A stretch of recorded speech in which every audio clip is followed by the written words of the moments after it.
दोस्तों, एक कंट्रोवर्सी नजरों के सामने से गुजरी। मैंने सोचा आज के कैप्सूल में इसको एड्रेस करूं। इशू यह है कि JF-17 थंडर जो पाकिस्तानी एयरफोर्स इस्तेमाल करती है, जो बेसिकली एक चाइनीज एयरक्राफ्ट है और पाकिस्तान में असेंबल होता है, मैन्युफैक्चर नहीं होता। चाइना पार्ट्स भेजता है, यहां पे असेंबल वगैरह होता है पाकिस्तान में। उसके इंजन्स जो हैं वो रशिया देता है और ये बैकएंड में रशिया और चाइना का कोलैबोरेशन है। और दोस्तों, इसके अंदर जो इंजन की किस्में हैं जो पाकिस्तान को सप्लाई होती हैं JF-17 थंडर के लिए, जरा उसके बारे में मैं आपको बताऊं, फिर आगे चल के मैं आपको बताता हूं कि कंट्रोवर्सी है क्या। अब एक RD-93 इंजन है, ये किमोव प्लांट में बनता है। किमोव प्लांट रूस में है और ये RD-33 का एक वेरिएंट है। अब RD-93 जो है वो हायर थ्रस्ट ऑफर करता है। RD-93 offers higher thrust than RD-33, but RD-93 का जो it has got a shorter service life, ये करीब 2200 घंटे का है और जो RD-33 है वो 4000 घंटे का है। तो ये दो RD-33 और RD-93, फिर से एक बार सिंप्लीफाई कर दूं, RD-33 जो है और RD-93, RD-33 की शेल्फ लाइफ ज्यादा है लेकिन 93 का थ्रस्ट ज्यादा है। ठीक है जी। अब ये पाकिस्तान को सप्लाई होना है और पाकिस्तान ने एक ऐसा इंजन मांगा है जो अभी बना नहीं है लेकिन वो बनने के स्टेज में है।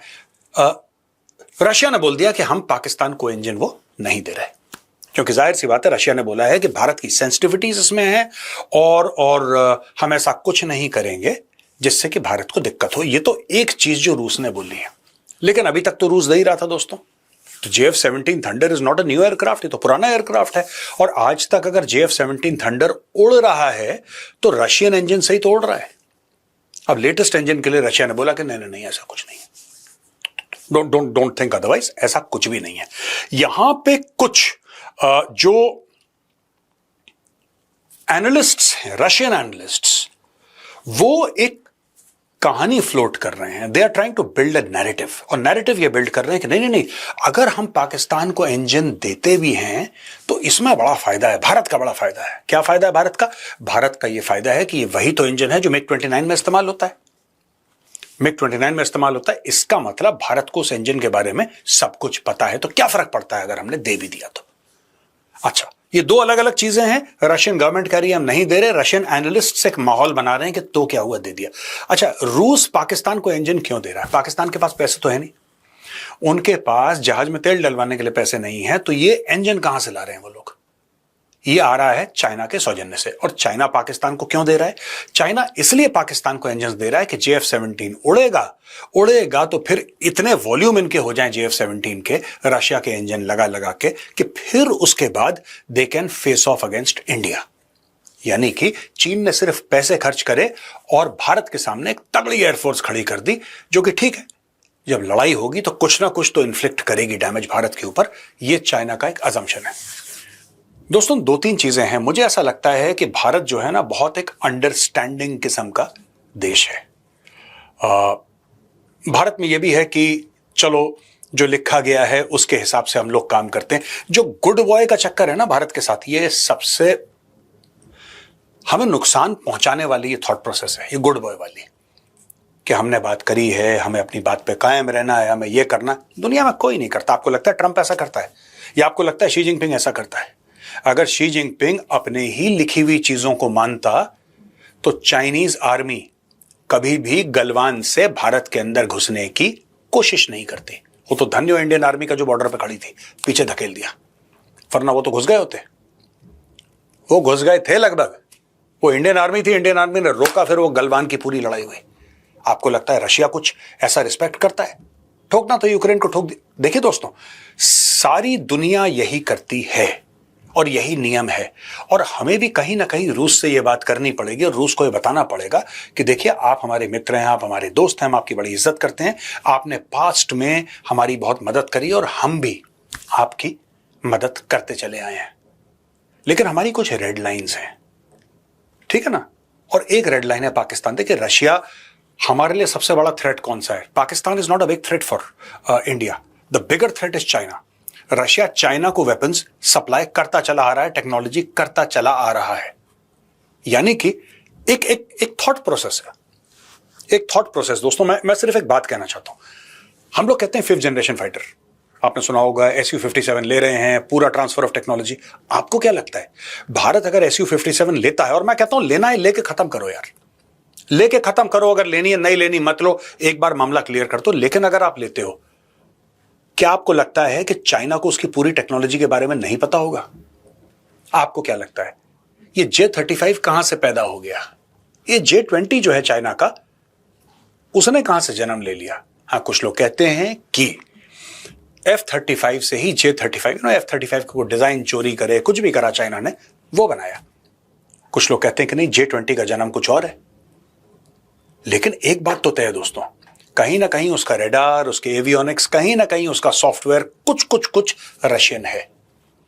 रशिया की मदद के बगैर चाइना अपनी वेपन्स इंडस्ट्री इतनी बड़ी नहीं कर सकता था।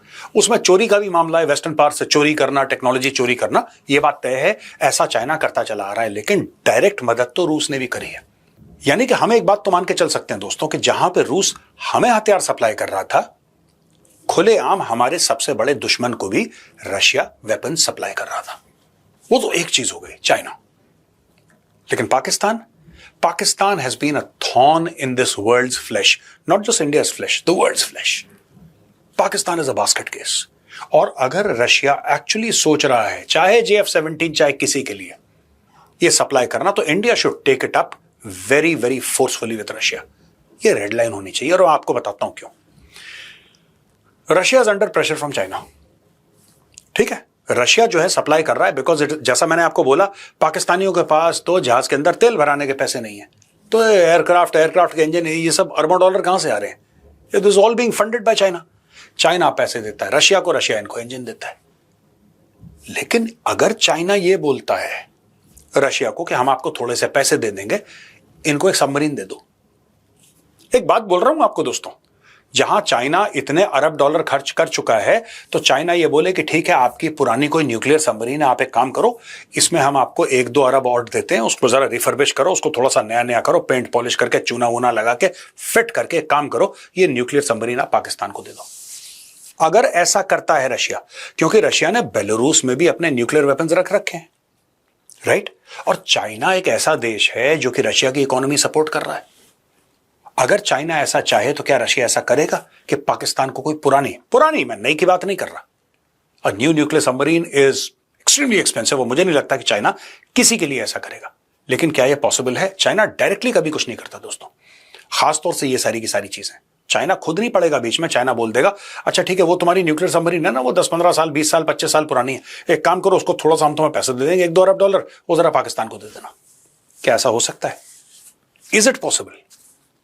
It is highly possible.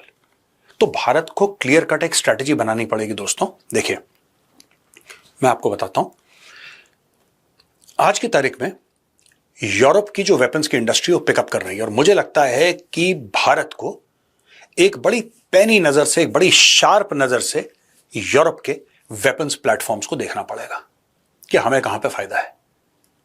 चाहे वो राफेल हो, चाहे वो यूरोफाइटर हो, चाहे पूरा एयरबस का सिस्टम हो, the complete system of Airbus, जिसमें आपके अटैक हेलीकॉप्टर्स हैं, जिसमें आपके ट्रांसपोर्ट एयरक्राफ्ट हैं, जिसमें आपके सर्विलेंस और रिकॉनेसेंस के एयरक्राफ्ट हैं, सारा का सारा मामला है, आपको देखना पड़ेगा। और कहीं ना कहीं दोस्तों, कहीं ना कहीं भारत को रशियन इक्विपमेंट से थोड़ी बहुत दूरी बनाना, देखिए जिस स्पीड से हम लोग दूरी बनाना चाहते हैं ना, उस स्पीड से बना नहीं पाए, क्योंकि 60-65% ऑलरेडी पड़ा हुआ है हमारे पास।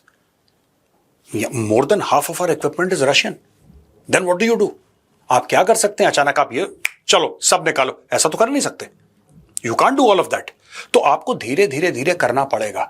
लेकिन फिर मैं ये देख रहा हूं कि भारत जब रिप्लेसमेंट देख रहा है, वो भी रशिया से देख रहा है, तो this is something which is not what people would like in the long run, क्योंकि फिर आपकी डिपेंडेंसी रशिया पे और बढ़ रही है। और रशिया पे डिपेंडेंसी एक जमाने तक ठीक थी, आज की तारीख में रशिया पे डिपेंडेंसी चाइना पे डिपेंडेंसी है।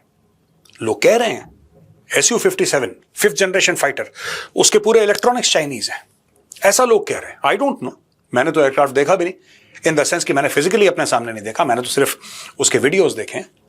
I have seen photographs of the Su-57 Phalon, But I've never seen it in front of me, and I'm not an expert that I can analyze fighter aircraft. मैं कोई expert तो नहीं हूं fighter aircraft में, लेकिन जो लोग कह रहे हैं, जो मीडिया में मैं पढ़ रहा हूं, ये भी पढ़ रहा हूं कि जो हमें फाइटर जेट बेचने की कोशिश कर रहा है रशिया, Su-57, और मैं कह रहा हूं अगर आप सेफ फील करते हैं आप खरीद लो यार, अगर आप सेफ फील करते हो तो if you feel okay by it. लेकिन यह जरूर पूछा जाए कि उसके इलेक्ट्रॉनिक्स कहां से आ रहे हैं। दोस्तों, ग्लोबल सप्लाई चेन जितनी आपस में ऐसे एनमेश्ड है ना, कुछ नहीं पता, आपके दुश्मन भी आपके लिए कोई पार्ट बना रहे हैं, आपको कुछ नहीं पता, आपकी लड़ाई चल रही है, आपके लिए एक पार्ट बना रहे हैं। ठीक है, जैसे फॉर एग्जाम्पल रूस और अमेरिका की बिल्कुल तनी हुई है, हम ये कर देंगे तो हम वो कर देंगे, सारी बकवास चल रही है। ठीक है, लेकिन पुतिन एंकरेज अलास्का में खड़े होके डोनाल्ड ट्रंप को धन्यवाद कहता है और कहता है कि साहब जब से आप राष्ट्रपति बने हैं 20% ट्रेड हमारी बढ़ गई आपके साथ, और बढ़ने का स्कोप है, बढ़नी भी चाहिए। तो दोस्तों, I think we need to be very careful. जहां पे एयरक्राफ्ट के इंजन्स की बात है, अगर यह बात सच है तो India should take a very very very firm stand. There can be no linkages with Pakistan.